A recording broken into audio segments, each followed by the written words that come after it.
Dans l'agenda, aujourd'hui, samedi à 20h à la filature de Ronchamp, se déroule un match pas comme les autres, un match d'impro. Bonjour Jonathan. Bonjour Jean-Pierre. Vous êtes le président de TNL Impro. Samedi, c'est Belfort contre Mulhouse. Il y aura des arbitres pour désigner le vainqueur. Comment va se dérouler ce match d'impro ?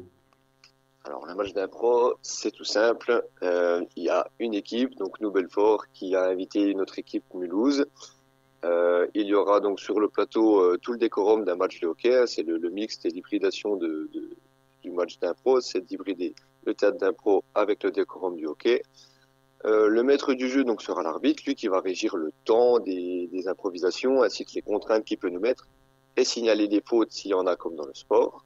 Oui. Et à la fin de chaque improvisation, elle sera ce qu'on appelle mixte, c'est-à-dire qu'on va jouer ensemble, ou comparée, c'est-à-dire que chaque équipe va faire une improvisation sur la même thématique l'une derrière l'autre. Et à la fin de chaque impro, l'arbitre va voter, le public va voter pour son improvisateur ou sa troupe préférée. Alors, ce qui va mettre un système de points comme dans le sport. Alors justement, le public a son mot à dire pour choisir, mais est-ce qu'il pourra par exemple proposer des impros ou des thèmes ? Alors là, non, pas sur le match. Sur le match, c'est vraiment l'arbitre qui a tout ça en secret jusqu'au moment du spectacle, nous on ne le sait pas. Le public, lui, propose des thèmes quand on organise des cabarets. Là, le public, il va voter, il sera décisionnaire de la finalité du match. Ah, c'est lui qu'il faut séduire. Alors, justement, comment vous vous préparez avec votre équipe à ces matchs ? Alors, nous, on se retrouve donc tous les mardis soirs et on travaille donc les rudiments de base de l'improvisation. Jamais dans l'année, on aura du texte à apprendre ou des choses comme ça.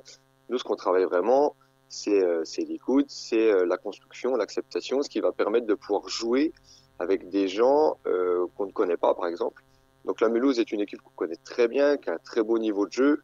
Donc là, on est sûr que ça va être un très beau spectacle avec des rires garantis. Alors ça nous empêche pas de temps en temps d'aller dans des choses un petit peu plus émotionnelles, hein, mais sur un match d'impro, le but c'est de proposer un beau moment au public.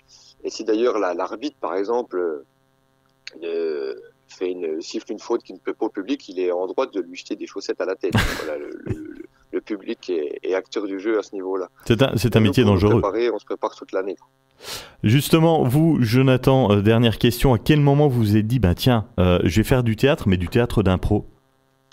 Comme beaucoup de gens, on rentre à une séance d'essai et on tombe dedans. Et moi, alors là, je suis plus que tombé dedans littéralement. Parce que voilà, on a fondé TNL Impro très peu de temps après et on est très fiers de ce qui se passe actuellement. Ouais. On vous retrouve ce samedi à 20h à la filature de Ronchamp pour le match d'improvisation face à Mulhouse. Le tarif est à 8 €, c'est gratuit pour les moins de 12 ans. Bonne chance à vous, ramenez-nous la victoire, gardez-la en Franche-Comté.